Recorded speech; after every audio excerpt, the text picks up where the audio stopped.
শহরকে জঞ্জাল মুক্ত রাখতে উদ্যোগী হলো বালুরঘাট পুরসভা। মিউনিসিপ্যাল অ্যাফেয়ার ডিপার্টমেন্টের থেকে মিলেছে প্রায় 10 কোটি টাকা, আর সেই টাকায় সলিড ওয়েস্ট ম্যানেজমেন্ট প্রকল্পের টেন্ডার প্রক্রিয়া শেষ করে কাজ শুরু হলো বালুরঘাটের ডাম্পিং গ্রাউন্ডে। সমস্যার স্থায়ী সমাধান পাওয়ায় খুশি এলাকাবাসী। ভাটপাড়া গ্রাম পঞ্চায়েতের লালমাটি অঞ্চলে বালুরঘাট পুরসভার ডাম্পিং গ্রাউন্ডের অব্যবস্থা নিয়ে এলাকার মানুষের ক্ষোভ ছিল দীর্ঘদিনের।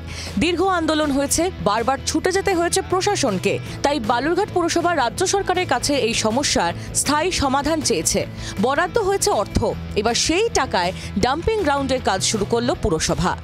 আমরা প্রপোজাল পাঠানোর সাথে সাথে তারা প্রায় 48 লক্ষ টাকা বরাদ্দ করেছিল, সেই কাজটা আমরা করেছি এবং পরবর্তীকালে সেখানে CP unit, internal road, plantation থেকে শুরু করে গার্ড রুম, অফিস রুম থেকে শুরু করে আরও অনেক কিছু কাজ আমাদের সেই টেন্সিং গ্রাউন্ডে হবে। বালুরঘাট পৌরসভার জন্য প্রায় 10 কোটি টাকা তারা বরাদ্দ করেছেন এবং তার কাজ রাজ্য সরকারের মাধ্যমে থ্রু এমএডি সেই কাজ অলরেডি খুব সম্ভবত টেন্ডার ফ্লোটিংও হয়ে গেছে।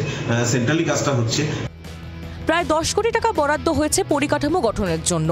সেই কাজ শেষ হলে ডাম্পিং গ্রাউন্ড কেন্দ্রিক বিভিন্ন সমস্যার যেমন স্থায়ী সমাধান হবে, তেমনি বেশ কিছু কর্মসংস্থানের সুযোগও হতে পারে বলে দাবি পুরসভার। কাজ এগোনোয় বর্তমানে ডাম্পিং গ্রাউন্ড থেকে আবর্জনা জমিতে ছড়িয়ে পড়া বন্ধ হয়েছে। একসময় আবাদ বন্ধ করে দিতে হয়েছিল কৃষকদের, কিন্তু এখন বর্ষার শুরুতেই আবার মাঠে ফিরেছেন কৃষকরা। সমস্যা তখন ছিল, আগে প্লাস্টিক আসতো, জমিতে আবাদ হচ্ছে না, ঠিক হতো না, এই সেই ঘিরে দেওয়া পর্যন্ত পার হয় না। এখন চাষ হচ্ছে, সমস্যা হতো। কি কি সমস্যা হতো তখন? খুব বেশি হতো। আচ্ছা, এখন আর নেই? এখন নেই। এই যে জমিটা করতাম তখন, হ্যাঁ, এই জমি আলারই, এখন আর অতটা ক্যারিব্যাগ নেই।